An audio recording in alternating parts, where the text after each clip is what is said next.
Hi everyone, welcome again.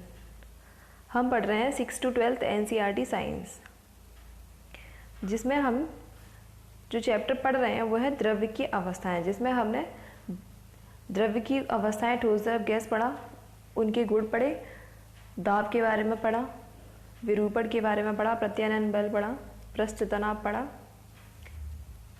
Archimedes का सिद्धांत पढ़ा, केशिकत्व पढ़ा। ये सब पढ़ने के बाद हमारा जो आज नया टॉपिक शुरू होगा वो है श्यानता। देखिए, श्यानता क्या है? द्रव की किन्हीं दो क्रमागत परतों के मध्य सापेक्ष वेग का विरोध करने वाला बल श्यानता बल कहलाता है। देखिए, इसको एक एग्जाम्पल से हम समझेंगे। द्रव जो होते हैं वो परतों में बहते हैं, एक परत, दो परत, इस तरीके से द्रव जो है वो परतों में बहते हैं। द्रवों का ये गुण है कि वो परतों में बहते हैं। तो जैसे ये एक द्रव है, इसकी ये विभिन्न परतें हैं, ये इसकी 5 परत हो गई। ये सबसे नीचे वाली परत, ये उससे ऊपर, ये उससे ऊपर, ये उससे ऊपर। हम चाहे तो इनको नाम दे दें A, B, C, D और ये E। इनका वेग हो जाएगा VA, B, BC, BD और B। ये इनका क्या होगा? वेव हो गया। अब जो स्पीड रहेगी वो ऊपर वाली की सबसे ज़्यादा रहेगी और सबसे नीचे वाली की कम रहेगी। देखिए, जैसे जैसे हम यहाँ पे कुछ कण है, जैसे हमने मान लीजिए जल भरा हुआ है, तो यहाँ पे इसके कुछ कण है, तो जो बी की जो स्पीड होगी यहाँ पे इस वाली परत पे जो स्पीड होगी द्रव के कणों की, वो नीचे वाली से ज़्यादा होगी, यानी कि BA से ज़्यादा होगी।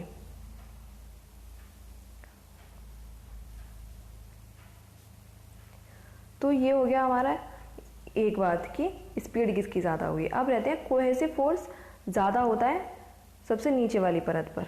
इस वाली परत पर ये जो सबसे ये A परत है, A, इस पर कोहेसिव फोर्स ज़्यादा रहेगा, यानी कि ससंजक बल। ससंजक बल मतलब जो अणुओं को आपस में जोड़ के रखता है, वो हमारा यहाँ पर ज़्यादा होगा इस परत पर। तो इसके अणु भी पास पास होंगे और स्लो गति से फ्लो करेंगे। ये एक बात हो गई।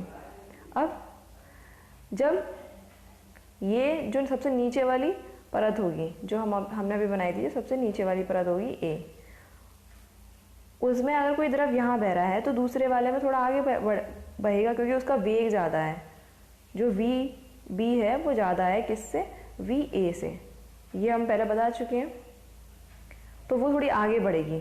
तो जो B जिसका वेग है, यानी कि B परत जो है, उसको ये लगेगा कि जो VA परत है हमारी, वो मुझे पीछे धकेलने की कोशिश कर रही है, पीछे धकेलने की कोशिश कर रही है, यानी कि वो मैं जो आगे बढ़ रहा हूँ उसका विरोध कर रही है। यही जो बल लग रहा है एक परत का दूसरे परत के लिए, वही बल आपका क्या कहलाता है? श्यानता बल। वो आपका श्यानता बल कहलाता है। ये हो गया। अब ये जो प्रॉपर्टी होती है, श्यानता बल हमने पढ़ लिया। अब जो ये प्रॉपर्टी होती है द्रवों में कि वो उनकी सापेक्ष गति का विरोध करती हैं, वो श्यानता कहलाती है। यही हमारी एक श्यानता की डेफिनेशन हो गई। अब हम एक बार बुक में जो लिखा है वो पढ़ लेते हैं कि द्रव की किन्हीं दो क्रमागत परतों के मध्य सापेक्ष वेग का विरोध करने वाला बल श्यानता बल कहलाता है, एवं द्रव का अपनी विभिन्न परतों में होने वाली सापेक्ष गति का विरोध करने वाला गुण श्यानता कहलाता है। वही था जो हमने बताया कि जो बल लग रहा था वो क्या हो गया आपका? श्यानता बल। और जो ये प्रॉपर्टीज होती है कि वो गति का विरोध कर रही है, यानी कि जो हमारी परत थी A, वो B की गति का विरोध कर रही थी। क्यों? क्योंकि वो आगे जा रही थी। तो वो वही गुण जो है, सापेक्ष गति का जो विरोध करने वाला गुण है, वो आपका श्यानता कहलाता है। श्यानता जो होती है वो एक आदर्श तरल में, यानी कि आइडियल फ्लूइड जो होता है, आइडियल लिक्विड जो होता है, उसमें बहुत शून्य रहती है। श्यानता का कारण अणुओं के मध्य ससंजक बल होता है, कोहेसिव फोर्स। वो मैंने बताया था कि जो नीचे वाले कण थे उनमें ज़्यादा कोहेसिव फोर्स होता है, नीचे वाले कणों में आकर्षण ज़्यादा होता है, जिससे कि वो आपस में एक दूसरे से जुड़े रहते हैं। और द्रवों की अपेक्षा गैसों में श्यानता बहुत कम होती है।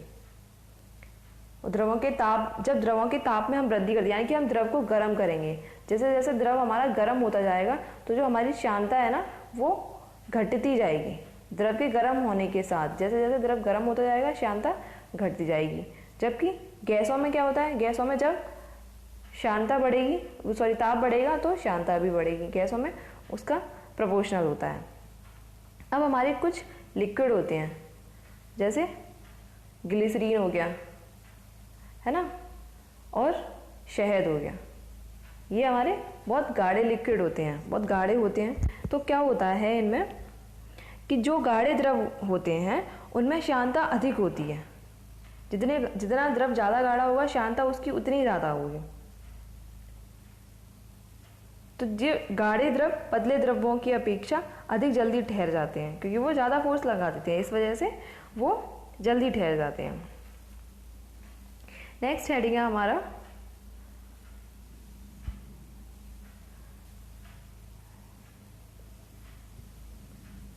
श्यानता के उदाहरण। चलिए देखते हैं श्यानता के कुछ उदाहरण। एक एग्जांपल तो मैंने आपको दे दिया, ग्लिसरीन वाला और शहद वाला। शहद आपने देखा होगा गिरते हुए, वो लेयर बनाते हुए गिरता है, क्योंकि वो बहुत ज़्यादा श्यान होता है, इस वजह से वो लेयर बनाते हुए गिरता है। इसी तरह ग्लिसरीन भी, वो भी बहुत ज़्यादा श्यान होती है, इस वजह से वो एक लेयर बनाते हैं, उसकी परतें अलग से हमें दिखती हैं। और उदाहरण है, जल से भरी बाल्टी को हिलाकर छोड़ देने से थोड़ी देर में जल अपने आप स्थिर हो जाता है, क्योंकि जो जल के नीचे वाले जो मॉलिक्यूल्स हैं वो ऊपर वाले मॉलिक्यूल्स की गति का विरोध करते हैं। जैसे ये एक बाल्टी में जल भरा है ना, ये जल भरा है, ये इसकी लेयर्स हैं जल की। तो हमने ऊपर से इसमें कोई कंकड़ डाला या कुछ डाला तो वो क्या होगा, हिल रहा है, हिलने के बाद थोड़ी देर में अपने आप स्थिर हो जाता है, क्योंकि ये कण जो है वो गति कर रहे थे, आगे जाके गति करते जा रहे थे, है ना, ऐसे करके। तो नीचे वाली जो लेयर्स थी वो ऊपर वाली लेयर्स का क्या कर रही थी, उनकी गति का सापेक्ष विरोध कर रही थी, इस वजह से वो जल थोड़ी देर में अपने आप स्थिर हो जाता है। नेक्स्ट है आपका, जल की श्यानता वायु से अधिक होती है, इसलिए जल की आपेक्ष वायु में गति करना सरल है। नेक्स्ट आता है श्यानता गुणांक। देखिए श्यानता गुणांक क्या होता है, किसी द्रव की श्यानता को श्यानता गुणांक द्वारा मापा जाता है। इसका जो एसआई मात्रक होता है वो किलोग्राम प्रति मीटर सेकेंड होता है, तथा एक अन्य मात्रक पॉइस भी है। जो एसआई मात्रक होता है इसका वो आपका होता है केजी प्रति मीटर सेकेंड, और इसको पॉइस भी बोला जाता है, इसे ईटा से प्रदर्शित करते हैं। अब विमा भी हम यहीं से बनाएंगे, किलोग्राम की विमा m, और लंबाई की विमा l-1, और टाइम की यानी कि सेकेंड जो दिया है उसकी विमा t-1, यहाँ से आ गई है इसकी विमा। एक पॉइस बराबर 1/10 किलोग्राम प्रति मीटर सेकेंड होता है। नेक्स्ट टॉपिक है आपका सीमांत वेग। सीमांत वेग क्या होता है, सीमांत वेग वो वेग होता है जैसे कोई वस्तु हमने तरल माध्यम में डाली है ना, तो वो स्वतंत्र रूप से गिर रही है उसमें। ये कोई तरल है, हमने इसमें कोई वस्तु डाली, ये तरल भरा हुआ है इसमें, हमने इसमें कोई वस्तु डाली है ना, तो इस पे जो बल है वो दो दिशाओं में कार्य कर रहा है।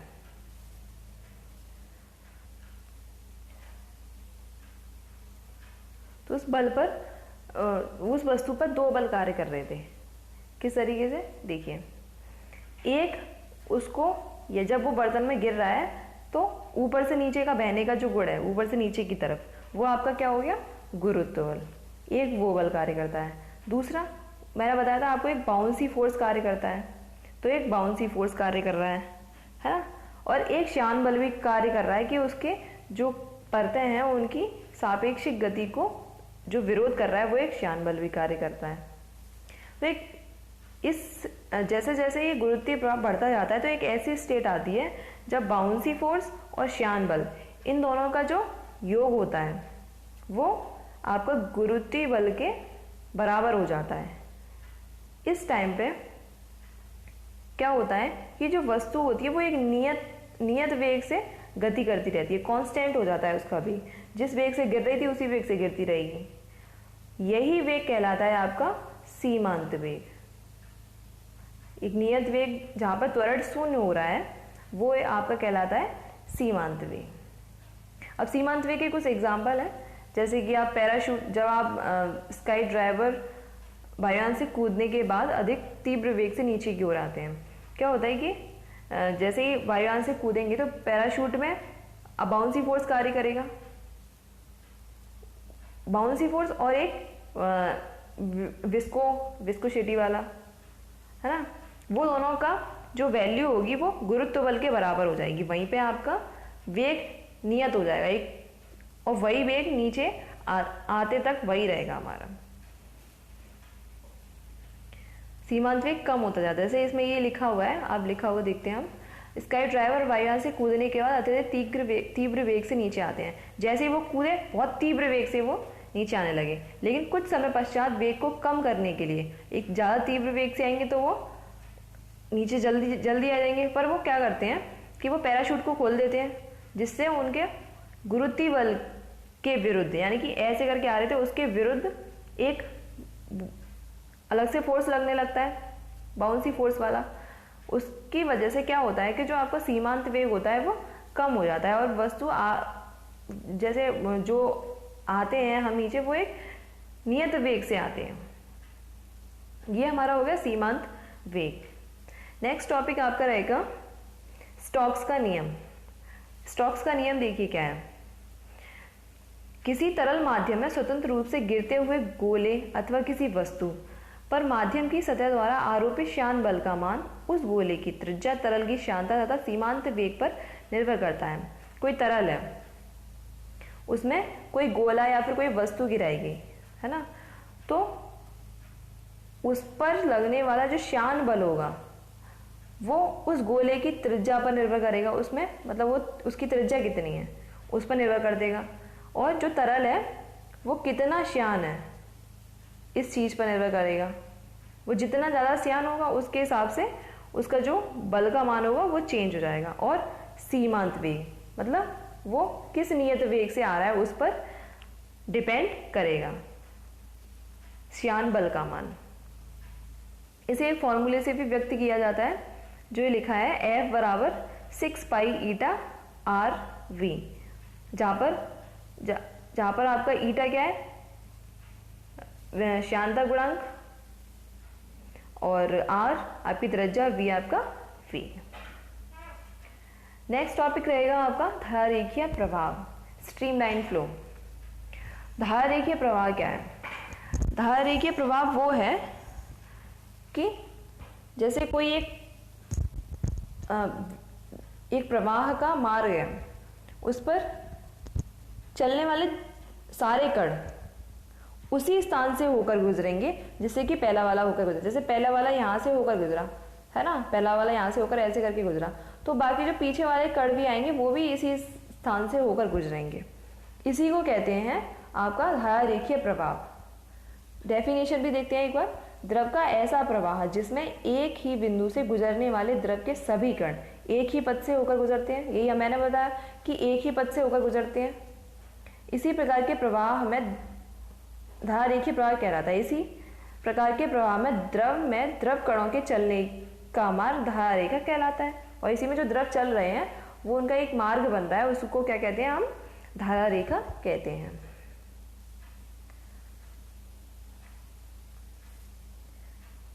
और अगर क्रांतिक वेग आपका ज़्यादा हो जाता है तो इसका जो प्रवाह होता है वो घनत्व पर निर्भर करता है, और यदि द्रव प्रवाह क्रांतिक वेग से कम हो तो वो प्रवाह श्यानता पर निर्भर करता है। नेक्स्ट हेडिंग है आपका बर्नौली प्रमेय। बर्नौली प्रमेय क्या है? जब कोई अश्यान द्रव नॉन विस्कस लिक्विड एक स्थान से दूसरे स्थान तक धारारेखीय प्रवाह में गति करता है। जैसे कोई नॉन विस्कस आपका कोई लिक्विड है, वो एक जगह से दूसरी जगह जा रहा है और धारारेखीय प्रवाह में चल रहा है, यानी कि उसका एक कण जिस बिंदु से होकर जाएगा उसी बिंदु से होकर उसके सारे कण जाएंगे, तो उसके मार्ग में प्रत्येक बिंदु पर द्रव के एकांक आयतन की संपूर्ण ऊर्जा नियत रहती है। तो उसका हर बिंदु पे जो उसका एकांक आयतन होगा, उसकी जो संपूर्ण ऊर्जा होगी, क्या होगी उसकी संपूर्ण ऊर्जा, उसका दाब ऊर्जा और उसकी गतिज ऊर्जा और उसकी स्थितिज ऊर्जा, ये इसकी प्रेशर एनर्जी, ये आपकी काइनेटिक एनर्जी एंड ये पोटेंशियल एनर्जी, ये क्या होगी, एक कांस्टेंट होगी। यही बर्नौली की प्रमेय है। और यदि हमने द्रव का दाब बढ़ाया तो उसका जो वेग होगा वो क्या हो जाएगा, कम हो जाएगा। और जब हमने द्रव का दाब कम किया तो उसका वेग ज़्यादा हो जाएगा, यानी कि एंटी प्रोपोर्शनल होता है। अब जैसे इसके कुछ एग्जाम्पल है, चलिए वो देखते हैं।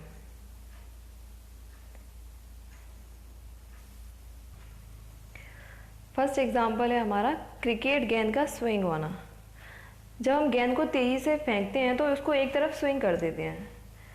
तो स्विंग करने से क्या होता है कि वो एक तरफ उसमें वायु का वेग कम हो जाता है ना, और दूसरी ओर वेग अधिक रहता है। जिस ओर वेग वो कम हो जाता है वहाँ दाब बढ़ जाता है और गेंद जो है वो दूसरी ओर आसानी से स्विंग हो जाती है ना। और कुछ एग्जाम्पल ये भी है, जैसे आंधी आती है तो टीन वगैरह उड़ जाती हैं, उसमें क्या होता है कि वायु का वेग ज़्यादा होता है ना, तो उसके टीन के नीचे का जो टीन के ऊपर का जो वेग होता है वो कम हो जाता है, क्योंकि वेग ज़्यादा है, वायु दाब कम हो जाएगा। यहाँ पे हमने पढ़ा था ये एंटी प्रोपोर्शनल होता है। और टीन के नीचे का जो आपका वायुमंडलीय दाब होता है, जो दाब होता है वो वायुमंडलीय दाब के बराबर होता है, जिससे कि वो दाब अंतर में अंतर हो जाता है, दाब में अंतर हो जाता है और टीन आंधी में उड़ जाता है।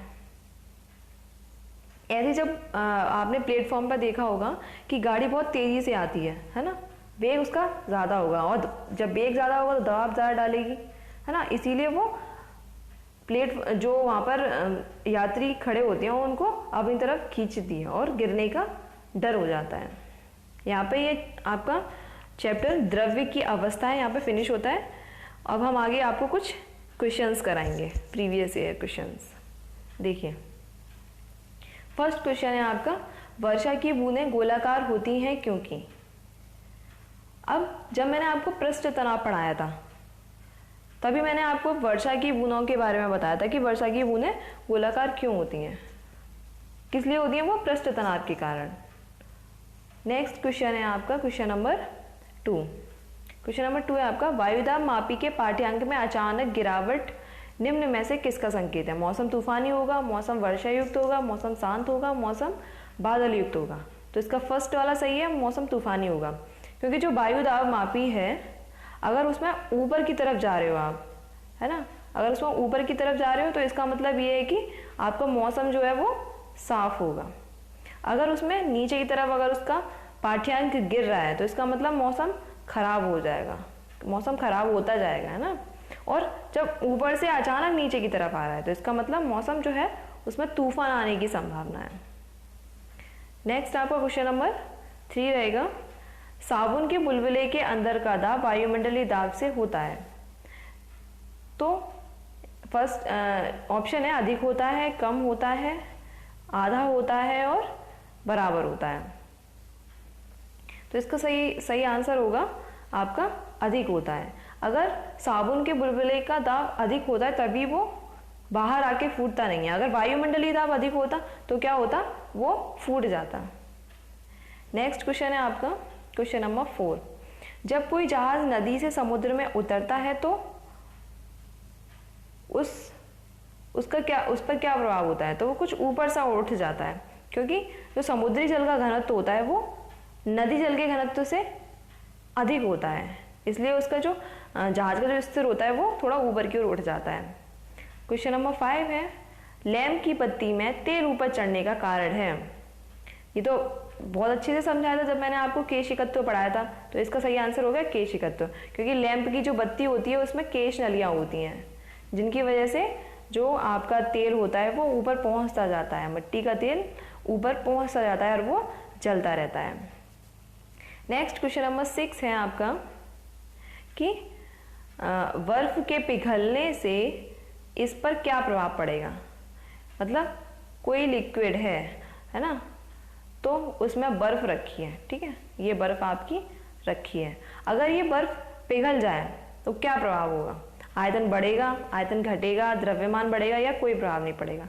अब जिस दिन मैंने फर्स्ट क्लास ली थी उसी दिन मैंने बताया था कि ठोस के जो अणु होते हैं वो दूर दूर होते हैं, बहुत दूर दूर, और लिक्विड के जो द्रव के जो अणु होते हैं वो कैसे होते हैं? पास पास होते हैं, मतलब द्रवों ठोसों की अपेक्षा पास होते हैं, है ना। तो जब दूर दूर होंगे तो ज़्यादा स्पेस घेरेगा, आयतन ज़्यादा घेरेगा, और जब वो द्रव बन जाएगा, जब उसके अणु पास पास आ जाएंगे तो वो कम स्पेस घेरेगा, यानी कि कम आयतन घेरेगा। तो सही ऑप्शन क्या हो जाएगा? आयतन घटता है। यहाँ पे आपका ये चैप्टर फिनिश होता है। नेक्स्ट वीडियो में मिलते हैं नए चैप्टर के साथ। Okay, thank you.